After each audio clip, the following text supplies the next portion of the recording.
Hello जी, अस्सलाम वालेकुम। कैसे हैं आप सब लोग? उम्मीद है कि आप सब लोग ठीक-ठाक होंगे, खैरियत से होंगे। तो चलिए जी, मैं आपका वेलकम करती हूँ अनदर वीडियो, अनदर व्लॉग में। तो जी, अब सर्दियाँ इतनी ज़्यादा आ गई हैं कि अब दिल ही नहीं करता सुबह में उठने को, ना कोई काम वगैरह करने को। बस दिल करता है कि बंदा गरम-गरम बिस्तर के अंदर ही रहे।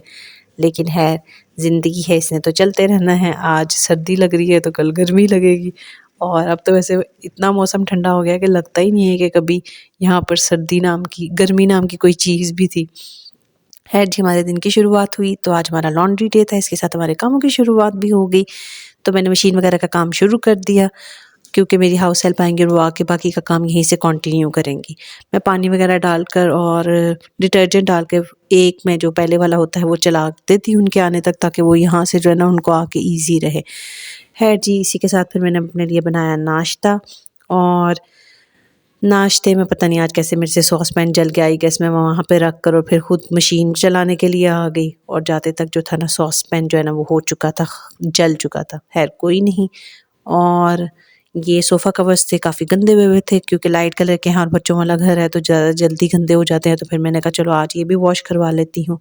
और मैंने एक चीज़ फ़ील की, मैंने कहा कि सर्दियों में जो होता है ना वो कपड़े ज़्यादा गंदे होते हैं एज़ कम्पेयर टू समर्स, क्योंकि शायद बच्चों की लेयरिंग वगैरह ज़्यादा होती है, उन्होंने ज़्यादा कपड़े पहने होते हैं, बल्कि सबने ही ज़्यादा पहने होते हैं। तो खैर जी, ये भी सारे सिलसिले थे और ये हमारे कपड़े धुल के हो चुके हैं ड्राई। और ड्राई होने में भी इन्हें सर्दियों में एज़ कम्पेयर टू समर्स 1 से 2 दिन ज़्यादा लग जाते हैं। खैर जी, ये मेरे बच्चे हैं, अब ये जा रहे हैं ट्यूशन। इनके भी फाइनल एग्ज़ाम, फाइनल टर्म शुरू हो गई है, क्योंकि इसके बाद 1 वीक इन्होंने और जाना है, फिर इनको वैसे ही वेकेशंस शुरू हो जाएँगी। और फिर मैंने दूध वगैरह को भी फ्रीज़र से निकाल के रख दिया, ताकि ये थोड़ा-सा जो होता है ना शाम तक बॉयल करने के करीब-करीब हो जाए। अब मैं आ चुकी हूँ जी किचन में और मैं बनाने लगी हूँ, जैसे कि आप देख चुके होंगे कि मैं बनाने लगी हूँ आलू वाले पराठे। सर्दियों में बड़ा दिल करता है कि इंसान गोभी के पराठे हों, कोई मूली के पराठे हों, कोई आलू के पराठे हों। आम रूटीन में तो ज़रा समझ में तो बिल्कुल हम अवॉइड करते हैं, क्योंकि इस तरह की चीज़ें हैवी लगती हैं और खाई नहीं जाती हैं। तो जी चले, मैं बनाती हूँ आप दोपहर के लिए खाना।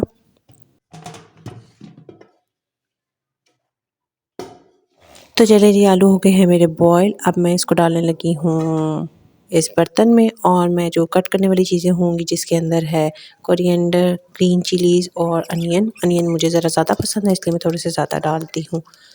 ये सब कट करूँगी। और साथ ही जी हम करेंगे आलू को मैश, और इसके अंदर जो मसाले वगैरह आप रेगुलर डालते हैं वो अब इसके अंदर करेंगे ऐड। फिर उसके बाद मैं बनाऊँगी पराठे।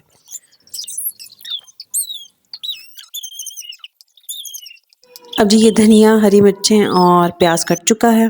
अब मैंने आलू को कर लिया है मैश। आलू के जो छिलके थे, ये आलू थोड़े छोटे-छोटे थे, क्योंकि मैं सालन में डालने के लिए, हंडिया में डालने के लिए, या जो होता है ना वो बॉयल करने के लिए छोटे आलू यूज़ कर लेती हूँ। और बड़े आलू फ्राइज़ वगैरह के लिए या किसी और चीज़ के लिए अगर फ्राई करनी हो तो उसके अंदर डालती हूँ। तो जी आलू जो छोटे थे तो इनका छिलका भी बहुत बारीक था। आजकल आलू मिक्स आ रहे हैं क्योंकि नए आलू का सीज़न है। तो जी मैंने आलू का छिलका जो था वो थोड़ा-थोड़ा इसके अंदर रह गया है। तो अगर आपको नहीं पसंद है तो आप बिल्कुल ऐसा कोई स्टंट नहीं करिएगा, और ना ही जो होता है वो आप इसको जो होता है ना वो इस तरह का कोई रिस्क लीजिएगा। मैं इसको डाल लेती होती हूँ क्योंकि मुझे इतना फ़ील नहीं होता। अब जी आलू के अंदर जो भी आप मसाला जात ऐड करते हैं, मैंने जो ऐड किया वो मैं आपको बता देती हूँ। मैंने सूखा धनिया, सफ़ेद ज़ीरा, कुटी लाल मिर्च, पिसी लाल मिर्च, थोड़ी-सी अजवाइन और नमक, ये सब चीज़ें डाली हैं। और मैंने डाला है थोड़ा-सा अनारदाना कूट कर, जो मैं पहले से मिक्सचर में डाल लेती होती हूँ। और साथ में मैंने डाला है और साथ में जी मैंने इसके अंदर डाला है पुदीना। पुदीना मैं पहले वॉश करके उसको ड्राई करके उसको सुखा लेती होती हूँ, और फिर जब मुझे कभी यूज़ होता है, अगर फ्रेश मेरे पास ना अवेलेबल हो तो मैं इस तरह जी उसको यूज़ कर लेती हूँ क्रश करके। अब जी नमक भी मैं इसके अंदर, नमक और मिर्च मैं इसके अंदर ज़्यादा रखती हूँ, क्योंकि मैं आटे के अंदर कुछ भी नहीं डालती। आटा मैं रेगुलर वाला यूज़ करती हूँ। खैर जी, जब ये मैं मिक्सचर तैयार कर रही थी तो मैंने एक चीज़ देखी कि एक मैंने पहले जब मैंने पराठा बनाया तो बड़ा स्मूथ सा बना, सही बन गया। फिर जब दूसरे पराठे तक मैं पहुँची तो मैंने देखा कि मटीरियल जो था ना, आलू जो थे वो पानी छोड़ चुके थे।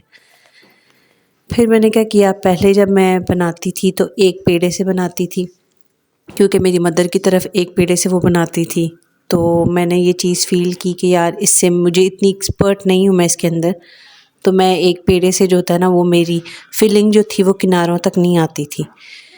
तो मैंने इस चीज़ को देखा, मैंने कहा नहीं यार, मेरी एक चीज़ एक पेड़े से वो परफेक्शन नहीं आ रही जो 2 पेड़ों से आ सकती है। फिर मैंने 2 पेड़ों की रोटियाँ बनाना शुरू कर दी।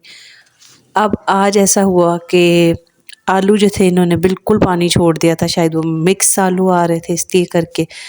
तो उस टाइम सब मेरा वेट कर रहे थे, मैं पैनिक होती या उस टाइम कुछ और करती तो उसका कोई वो मेरे पास सॉल्यूशन नहीं था।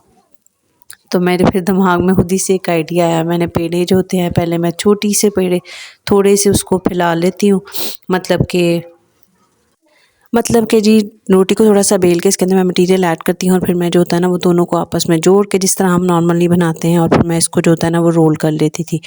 लेकिन आज जो था वो मटीरियल इतना पतला हो चुका था कि मैंने कहा हाँ, और मेरे पास टाइम भी नहीं था। तो मैंने रोटी को पूरा बेल के जिस तरह हम प्रॉपर तरीके से बेलते हैं और उसके ऊपर मैंने पूरे तरीके से फिर मैंने सारा मटीरियल को फैलाया और फिर जी मैंने रोटी को बनाया। इसमें टाइम कंज्यूमिंग तो बहुत था, टाइम तो बहुत लगा, लेकिन ये था कि इसके अलावा मेरे पास कोई और सॉल्यूशन नहीं था। और उस टाइम मैं किसी और से कुछ कहती या कुछ और बनाती तो मुझे टाइम इतना ज़्यादा लगना था कि उसका कोई ऑप्शन नहीं था। ये जैसे कि आप देख सकते हैं, आपने देखा इसके अंदर कितना ज़्यादा पानी निकल चुका था। तो जी कहने का मकसद ये है कि कई दफ़ा आपको खुद से ये चीज़ को जज करना चाहिए कि आपके लिए क्या चीज़ ठीक है, क्या चीज़ गलत है। हम किसी से मशवरा ज़रूर करते हैं, हमारे ऊपर जब कोई प्रॉब्लम आ जाती है हम किसी को बताते हैं, कोई किस तरह का मशवरा देता है, कोई किस तरह का देता है।